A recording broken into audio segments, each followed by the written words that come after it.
Hello guys, इस video में हम सीखेंगे कैसे इनवॉइस जनरेट करते हैं या बिल जनरेट करते हैं। तो हम इसको इजी बनाने के लिए हम इनवॉइस फॉर्म को दो पोर्शन में डिवाइड करते हैं।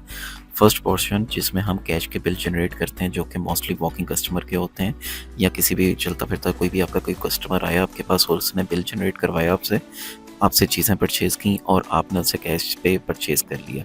सेकंड पोर्शन में हम सीखेंगे कैसे पार्टी वाइज हम लेजर मेंटेन करते हैं या उनके अगेंस्ट में बिल जनरेट करके उनका लेजर मेंटेन करते हैं। और इसी के साथ हम रिटर्न्स करना सीखेंगे, किस तरीके से रिटर्न्स हैंडल होती हैं जो कि आपकी गुड्स रिटर्न आती हैं और आपने उसके बदले में आपने कैश रिटर्न करना होता है। सेकंड चीज़ ये है कि जो आपकी चीज़ कोई वापस आई है और आप उसके अगेंस्ट में कोई भी रिटर्न एक्सचेंज करके दे रहे हैं, तो एक्सचेंज वाला भी पोर्शन हम इसमें सीखेंगे किस तरीके से हैंडल होता है। इसी के साथ साथ हम ये भी सीखेंगे किस तरीके से अगर कोई बिल जनरेट हुआ है तो उसके अगेंस्ट में अगर आपको बैंक में पेमेंट आती है तो बैंक में पेमेंट ऐड करना सीखेंगे। और अगर थोड़ी सी पेमेंट फॉर एग्जांपल 50% आपकी पेमेंट जो है वो कैश में हो रही है और 50% आपके बैंक में हो रही है, तो वो भी हम हैंडल करना सीखेंगे इसी को। तो अब हम वीडियो की तरफ चलते हैं। तो सबसे पहले हम जाएंगे क्विक लिंक्स पे। क्विक लिंक्स पे जाने के बाद हम इनवॉइस वाले फॉर्म पे जाएंगे। अब इनवॉइस के फॉर्म पे ऊपर टॉप पे आपके पास ऑप्शन आ रही है अकाउंट नेम, जहाँ पे ऑलरेडी वॉकिंग कस्टमर आ रहा है, जिसका मतलब ये है कि हम कैश का बिल बनाएंगे वॉकिंग कस्टमर के अगेंस्ट में। अगर आप उस कस्टमर का नाम लिखना चाह रहे हैं तो यहाँ पे हम कोई भी टाइप करते हैं, फॉर एग्जांपल जैन कर लेते हैं, जैन, और मैं इसको ऐड कर लेता हूँ।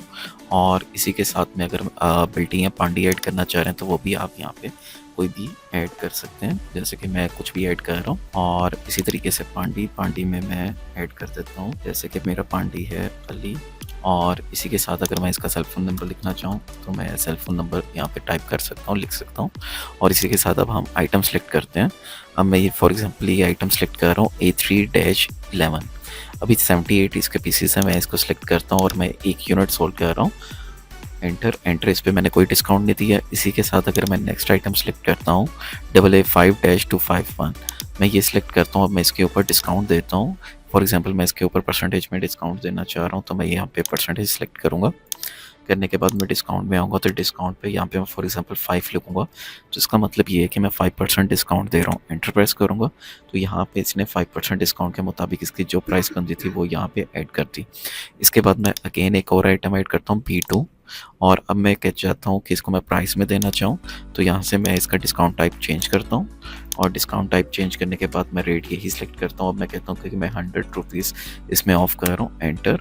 अब यहाँ पे देखें बॉटम पे राइट साइड पे कैश का कॉलम, यहाँ पे अब आपका बिल बन गया है 3575। तो यहाँ पे फॉर एग्जांपल कस्टमर आपको 4000 दे रहा है, तो मैं ये 4000 लिखूंगा और जैसे ही कंट्रोल एस करूँगा तो आपके पास इनवॉइस जनरेट हो जाएगी, जहाँ पे आपके पास ऊपर वॉकिंग कस्टमर लिखा आ रहा है, नीचे जो मैंने नाम लिखा था जैन वो आ रहा है, उसका सेल फोन नंबर आ रहा है, और बिल्टी में यहाँ पे ये लिख दी मैंने, और पांडे भी मैंने ऐड किया था वो भी यहाँ पे शो हो रहा है। और इनवॉइस टाइप है हमारी कैश की। और उसके बाद जो हमने आइटम्स दी थी वो आइटम्स यहाँ पे आइटम नेम्स के लिस्ट में आ रही हैं। और इसके बाद यहाँ पे देखें डिस्काउंट, यहाँ पे मैंने दिया था 5% में, तो परसेंटेज के साथ मेंशन होगी, और यहाँ पे मैंने दिया है रुपीज़ में, तो 100 रुपीज़ आ गए। तो 5% का जो डिस्काउंट बनती है वो तकरीबन 125 रुपये बनते हैं, जो कि इस अमाउंट से लेस होने के बाद यह अमाउंट बता रहा है। उसके बाद नीचे चलते हैं बॉटम पे। अभी ये जो मैंने बिल किया था ये कैश का किया था। अगर फॉर एग्जांपल मैं कहता हूँ कि ये कैश का बिल नहीं था, ये हमारा हाफ पे जो पेमेंट है वो बैंक में आई थी और हाफ पेमेंट मेरी कैश आई थी, तो उसके लिए ज़रूरी है कि आपका बैंक अकाउंट होना ज़रूरी है। तो यहाँ पे अभी देखते हैं, तो अभी हमारा कोई भी बैंक अकाउंट ऐड नहीं है, तो मैं साथ ही प्लस का आइकन करूँगा। शॉर्टकट तरीका भी है इसका Ctrl+T। तो मैं यहाँ से प्लस में जाऊँगा तो यहाँ से ऊपर आपके पास नाम आ रहा है बैंक अकाउंट, मैं यहाँ से सिलेक्ट कर लिया और यहाँ पे मैं कोई भी बैंक ऐड कर देता हूँ लाइक HPL, और मैं इसको सेव कर देता हूँ। और मैं फॉर एग्जांपल कहता हूँ कि ये टोटली कैश का बिल नहीं था, तो इस बिल को दोबारा अगेंस्ट हम ओपन करते हैं। मैं यहाँ पे सर्च पे बिल में जाता हूँ और वॉकिंग कस्टमर जो भी मैंने बनाया था मैं इसको ओपन करता हूँ, और यहाँ से मैं अब इसका कैश रिमूव करता हूँ। और यहाँ से ये साथ ही कैश के साथ एक छोटा सा बटन है, मैं इस पर क्लिक करता हूँ और मैं कहता हूँ कि कैश 1575, स्केप का बटन प्रेस करूँगा तो यहाँ पे ये देखें कैश हिट हो गया। अब मैं कहता हूँ कि बाकी जो पेमेंट है वो बैंक में आई है या जैस कैश हुई है, तो मैं यहाँ से बैंक सेलेक्ट करूँगा और ये सिलेक्ट टाइप मैं बैंक कर रहा हूँ, और बैंक में मैं HPL सेलेक्ट कर लिया, और अमाउंट के अंदर मैं सेलेक्ट कर लेता हूँ कि जो बकाया रकम थी वो 2000 रह गई थी, मैं 2000 सेलेक्ट किया, ऐड किया, और ऐड करने के बाद एस्केप। तो अब यहाँ पे देखें कि मेरी टोटल ओवरऑल अमाउंट जो थी वो ऐड होगी, और जैसे ही मैं कंट्रोल एस करूँगा, सेव करूँगा, तो आप देखें बिल के ऊपर, अब यहाँ पे देखें कैश आपने कितना किया है, 1575 रुपये, और बैंक में जो ट्रांजैक्शन हुई थी वो 2000 हुई थी, और टोटल अमाउंट 3575 होगी। तो ये तो तरीका था जो कि कैश का बिल बनाते हैं। जो वॉकिंग कस्टमर है उसे अगर आप कैश या बैंक में जो पेमेंट आ रही है 50-50 वो किस तरीके से हैंडल होती है।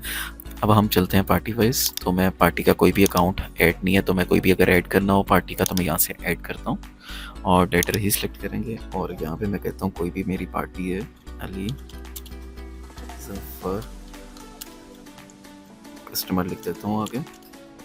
कस्टमर फ़ोन नंबर अगर ऐड करना है तो वो भी ऐड कर लें, कोई भी फ़ोन नंबर इसका हो, पिक्सल को या आपका सेल फ़ोन नंबर। अब यहाँ पे बॉटम पे आए तो ये इफेक्टिव डेट और ओपनिंग बैलेंस के ये ऑप्शन दे रहा है। अब यहाँ पे मैं जो भी बैलेंस ऐड करूँगा वो ऑटोमेटिकली इस अकाउंट के अगेंस्ट में अपनी बैलेंस एज अ हिट हो जाएगा। मैं फॉर एग्जांपल कहता हूँ कि ये मेरा जो बैलेंस मैं ऐड कर रहा हूँ इस पार्टी का ये 7 तारीख का है, और मैंने इससे तकरीबन 25,000 पुराना लेने थे। मैं सेव करता हूँ।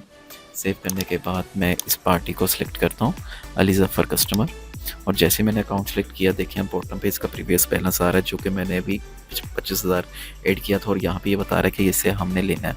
अब मैं इसके अगेंस्ट में बिल जनरेट करता हूँ। फॉर एग्जांपल अब ये जो आइटम है मैं ये आइटम सेलेक्ट करता हूँ, और इसके अगेंस्ट में मैं कहता हूँ ये क्या आइटम ले रहा है कस्टमर मुझसे, और इसी के साथ ये कस्टमर मुझसे ये आइटम ले रहा है 5 पीसेस इसके। एंटर एंटर एंटर, कोई डिस्काउंट नहीं कर रहे। अच्छा, अब ये टोटल बिल बन गया आपका 14,600 का। अब ये टोटली आपसे क्रेडिट पे लेकर जा रहा है। तो अब हम क्या करेंगे, हम सिंपल कंट्रोल एस करेंगे, विदाउट कैश लिखें, कंट्रोल एस करेंगे, सेव करेंगे। तो अब ये देखें, अब यहाँ पे सबसे मेन चीज़ ये है कि आप ऊपर टॉप पे देखें इनवॉइस टाइप में आ रहा है क्रेडिट के, क्रेडिट का बिल बना था कैश का नहीं। उसके बाद आपके पास यहाँ पे ऑप्शन आ रही है ग्रॉस टोटल जो कि इस बिल का बनता है। उसके बाद ये बता रहा है प्रीवियस बैलेंस जो कि 25,000 रुपये इसका प्रीवियस बैलेंस है, और इसी के साथ अब आपने जो इसका टोटल रिमेनिंग है जो इनसे पैसे लेने हैं अब 39,600 लेने हैं। इसी के साथ अब हम चलते हैं रिटर्न्स की तरफ, और रिटर्न्स के केस में भी इसी तरीके से प्रोसीजर है कि हम अगर वॉकिंग कस्टमर से आ रही है रिटर्न तो वो जाहिर सी बात है मोस्टली उनको कैश ही रिटर्न करना होता है। तो मैं कहता हूँ कि जो भी मैंने पहले ऐड किया था मैं उसी कस्टमर का सिलेक्ट करता हूँ, और जैसे क्लिक करूँगा तो ये ऑटो पिक कर लेगा क्योंकि इस कस्टमर के अगेंस्ट में डाटा सेव हो गया हुआ था। अब मैं न्यू रिटर्न का बटन टॉप राइट पे ऑप्शन आ रही है, मैं न्यू रिटर्न पे क्लिक करता हूँ, रिटर्न मोड ऑन हो जाएगा। उसके बाद अब मैं आइटम सेलेक्ट करता हूँ। अब मैं जैसे कि ये एक आइटम है यहाँ से मैं ये सिलेक्ट कर देता हूँ AO05, और यहाँ पे मैं कहता हूँ कि ये 2 यूनिट्स मेरे पास वापस आ रहे हैं कस्टमर से। एंटर एंटर, और यहाँ पे बिल बन गया आपका 5,800। अब आप इसे कैश रिटर्न कर रहे हैं तो यहाँ पे अब आप कैश लिख देंगे जितना आप रिटर्न कर रहे हैं, और यहाँ से मैं करता हूँ सेव। तो अब ये देखें आपकी जो इनवॉइस टाइप थी वो आपकी रिटर्न टाइप में बनी, और अब जो आपकी ग्रॉस टोटल है वो आपका जो टोटल बिल का बन रहा है। अब हम चलते हैं एक्सचेंज की तरफ, या तो पार्टी वाइज एक्सचेंज कर लें या हम वॉकिंग कस्टमर की। तो मैं पार्टी वाइज लेकर चलता हूँ, ठीक है, दोनों चीज़ें इसमें हैंडल हो सकती हैं। तो मैं यहाँ से अब पार्टी सेलेक्ट की और पार्टी सेलेक्ट करता हूँ, और मैं कहता हूँ इस पर्सन से अब मुझे चीज़ रिटर्न हो रही है। तो मैं यहाँ पे न्यू रिटर्न पे क्लिक करूँगा। अगेन बॉटम पे देखें 39,600 आ रहा है प्रीवियस बैलेंस, जो कि अभी हमने बिल बनाया था उसके अगेंस्ट में जितना भी आपका बैलेंस बना था वो इसके अब लेने वाले में आ गया। अब यहाँ पे मैं चलता हूँ, अब मैं जो कहता हूँ कि इससे ये चीज़ वापस आ रही है मुझे वापस आ रही है। तो मैं इधर करता हूँ 2 यूनिट आ रहे हैं इस हिसाब से। एंटर एंटर, अब आपने यहाँ पे कोई भी कैश नहीं लिखना। वॉकिंग कस्टमर में कैश लिखने का मकसद ये होता है कि आप उन्हें कैश वापस कर रहे हैं, लेकिन यहाँ पे पार्टी के अगेंस्ट में होता है कि आप उनका लेजर ही मेंटेन कर रहे हैं। तो मैं डायरेक्ट कंट्रोल एस करूँगा। तो अब आपके पास यहाँ पे देखेंगे कि ग्रॉस टोटल जो आपका बन रहा है वो 500 का बन रहा है, और प्रीवियस जो बैलेंस था वो 39,600 ही था। अब यहाँ पे जो अमाउंट बनी थी 500 की वो इसमें से लेस होकर अब आपको ये बता रहा है कि रिमेनिंग बैलेंस इसका 39,100 रह गया, जबकि प्रीवियस बैलेंस था इसका 39,600। इसने 500 ऑटोमेटिकली लेस कर दिया। इसी के साथ चलते हैं हम एक्सचेंज की तरफ। मैं इसी पार्टी के अगेंस्ट में रहता हूँ और मैं इस पार्टी को सिलेक्ट किया, और अब मैं कह रहा हूँ कि कोई चीज़ वापस आ रही है या आप दे रहे हैं, तो दोनों में ये कंपलसरी नहीं है कि आप पहले एक्सचेंज लें या आप जो बाद में एक्सचेंज लें, इसमें कोई इफेक्ट नहीं पड़ता। तो मैं पहले एक्सचेंज वाला बटन प्रेस करता हूँ, एक्सचेंज मोड ऑन हो गया। अब मैं यहाँ से कोई भी चीज़ वापस ले रहा हूँ, यहाँ पे मैं एंटर, एक चीज़ मैं वापस ले रहा हूँ। अब यही कस्टमर उसे इसी के अगेंस्ट में कोई और आइटम ले रहा है। फॉर एग्जांपल ये आइटम डैमेज थी तो इसी अगेंस्ट में यही आर्टिकल आपसे एक्सचेंज करवा रहा है, तो मैं एक्सचेंज मोड ऑफ करूँगा और इसी आइटम को मैं सिलेक्ट करूँगा। अगेन मैंने सिलेक्ट किया और मैं इसी के अगेंस्ट में ये चीज़ें वापस कर रहा हूँ तो अभी आप राइट साइड पे देखेंगे सब टोटल वगैरह ज़ीरो हो गया, क्योंकि जितनी की चीज़ वापस ले रहे थे उतनी ही की चीज़ आप उनको वापस दे भी रहे हैं।